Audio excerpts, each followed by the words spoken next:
Olá, alunos. Olá, meus amores. Boa tarde. Desejo aí um ótimo descanso para vocês e que vocês possam refletir, estudar tudo isso que está acontecendo.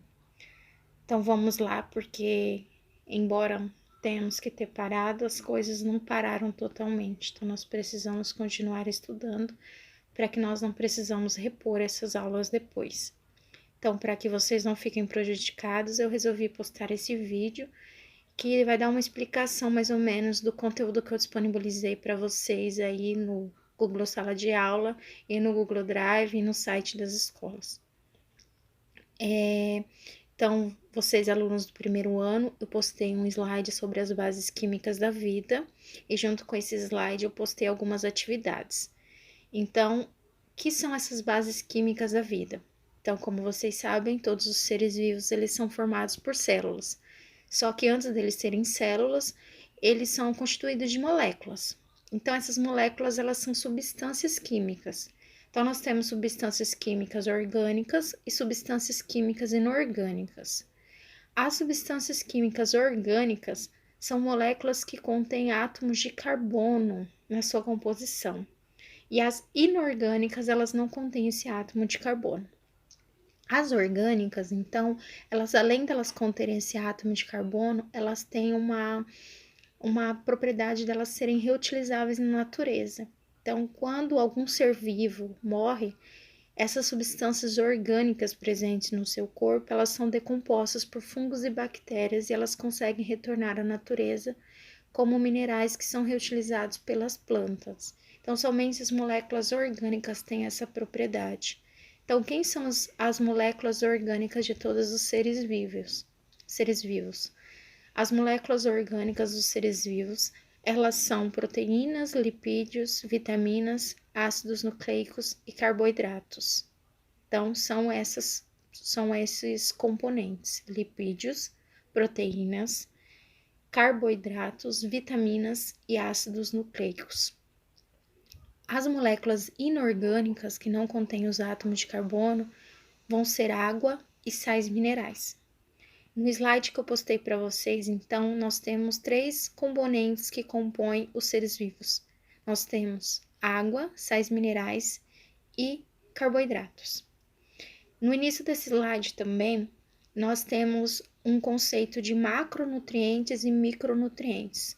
Então, os macronutrientes são nutrientes que nós precisamos em grandes quantidades.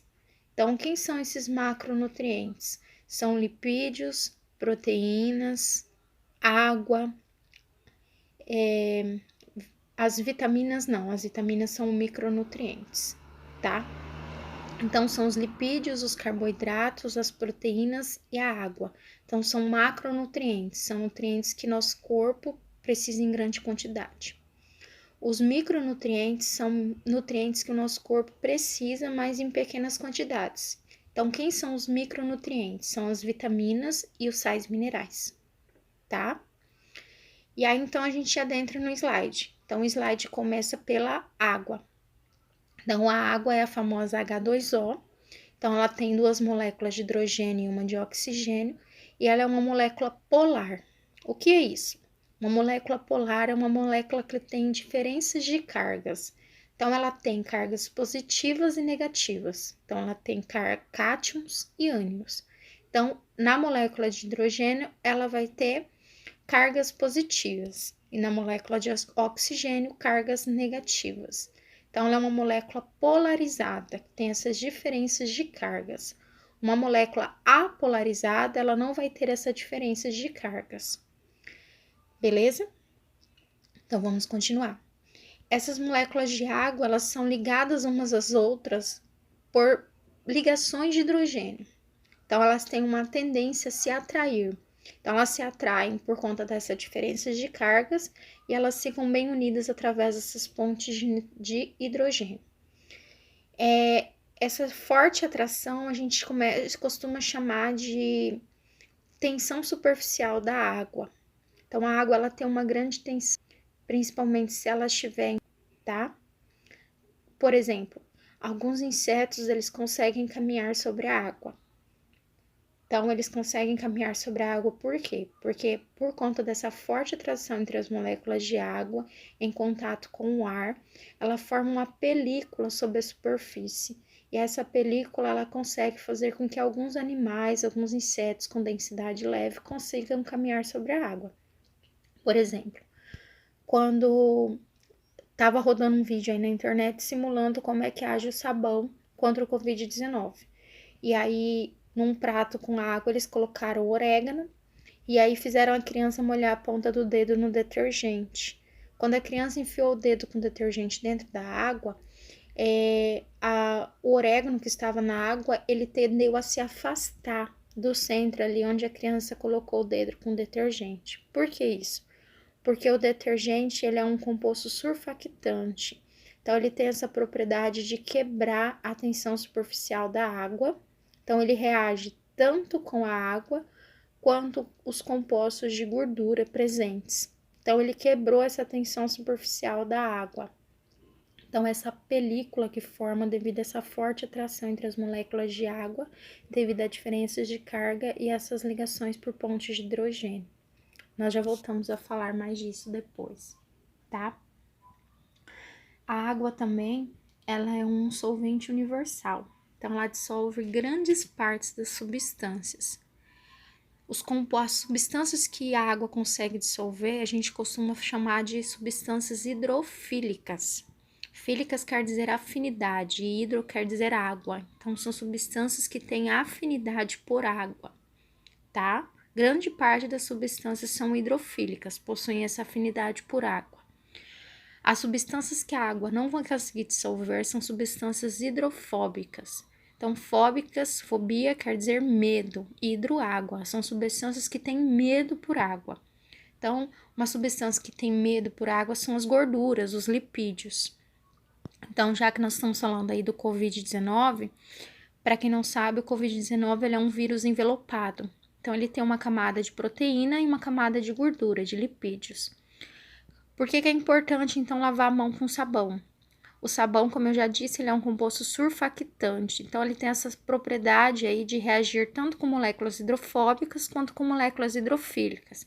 E ele consegue quebrar as moléculas hidrofóbicas, que são as gorduras. Então, quando a gente usa o sabão para lavar a mão, a gente consegue quebrar aquela barreira de lipídios, de gorduras que tem no envelope do vírus. E com isso, o material genético do vírus ele fica exposto. Ele ficando exposto, o vírus não tem resistência e ele tem a tendência dele morrer, entre aspas. Porque a gente não pode falar que o vírus morre, até porque os vírus não são considerados seres vivos, por mais que eles consigam ter essa capacidade. Isso aí já é tema para outro assunto, porque entra em várias controvérsias de outros cientistas, enquanto uns discutem que eles são seres vivos sim, enquanto outros não, tá? Então, vamos falar que ao usar o sabão, a gente deixa o material genético do vírus exposto, porque a gente quebra a camada de gordura, e o vírus tem a tendência a não conseguir resistir, a desaparecer dali do ambiente, tá? Então, vamos voltar.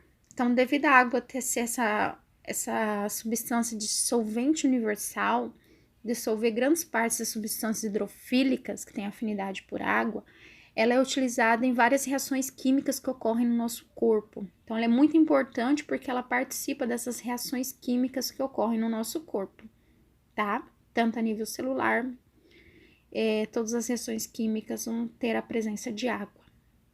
Então, essa é uma função importantíssima da água no corpo dos seres vivos. Devido a ela ser solvente universal também, ela consegue transportar grandes partes das substâncias hidrofílicas presentes no nosso corpo. Então, por que acúmulo de gordura nas artérias e nas veias é prejudicial?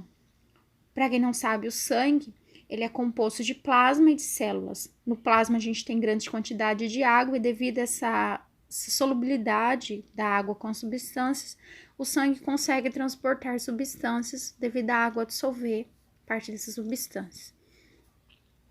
Quando tem acúmulo de gordura, de lipídios nas artérias e nas veias, a água não tem afinidade por gordura. Então, é como se, além delas formar uma barreira de impedimento, a água também não consegue dissolver essa camada de gordura.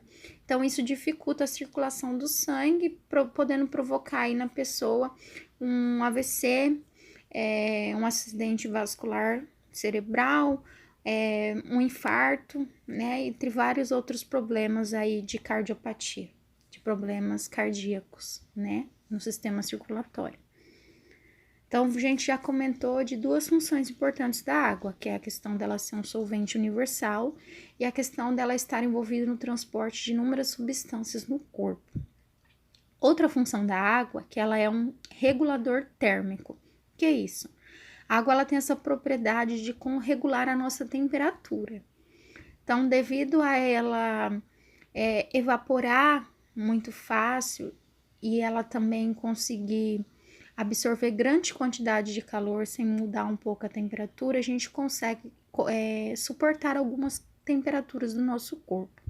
Então, para quem não sabe, a temperatura do nosso corpo, de nós seres humanos, ela varia entre 35 a 37 graus Celsius. Então, a água ela tem um alto calor de vaporização. O que é isso? A água ela consegue absorver muita energia térmica, muito calor, sem mudar 1 grau a temperatura do nosso corpo. Então, em dias muito quentes, dias de altas temperaturas, a água ela consegue absorver essas temperaturas externas sem mudar a nossa temperatura interna, porque ela tem esse alto calor específico, de absorver muita energia térmica sem mudar em 1 grau a temperatura. No slide está falando bem disso também. Então, isso ajuda a regular a temperatura do nosso corpo em situações de temperaturas externas muito quentes. Outra questão também relacionada a isso é que a água ela tem alto calor de vaporização. Então, para ela passar do estado líquido para o gasoso, ela precisa absorver grande quantidade de energia térmica também, de calor. Então, a água, quando ela evapora, ela leva junto essa quantidade de calor.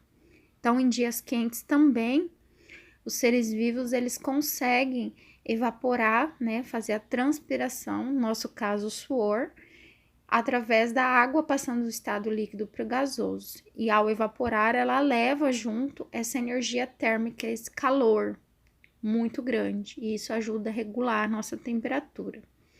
Tô falando de regular a temperatura. Então, vamos voltar ao nosso caso, seres humanos. Então, como eu disse, a nossa temperatura é entre 35 a 37 graus Celsius. Se a nossa temperatura está abaixo de 35, a gente tem um caso de hipotermia. Se ela está acima de 37, nós temos um caso de hipertermia. E isso não é legal para o funcionamento do nosso corpo. As nossas células não estão adaptadas para esse tipo de situação. Então, um tipo de situação desses faz com que o nosso corpo não funcione mais da forma como ele deveria. E isso não é legal, tá? Então, nós falamos que a água, então, ela é um solvente universal, com isso ela transporta substâncias, elas também participam da solubilidade, ajudam nas reações químicas que ocorrem no nosso corpo, e ela também tem essa função de regulador térmico, ela ajuda a regular a nossa temperatura. Sem contar que a água, ela ocupa grande parte do corpo de todos os seres vivos, é formado por água, tá? Só um exemplo, por exemplo, do nosso fígado, se eu não me engano, 80% dele é água, tá? Nossos rins também precisam de muita água. No slide tem mais ou menos falando a composição de água em cada órgão do nosso corpo e a composição de água no corpo de alguns seres vivos, como é que é, certo? Então, a respeito da água, que é uma molécula inorgânica, e ela é um macronutriente, nós precisamos dela em grande quantidade, é isso, tá? Depois eu vou postar outro vídeo falando dos carboidratos e dos sais minerais para vocês. Beijos, fiquem com Deus, se cuidem, #fiquem em casa, até mais.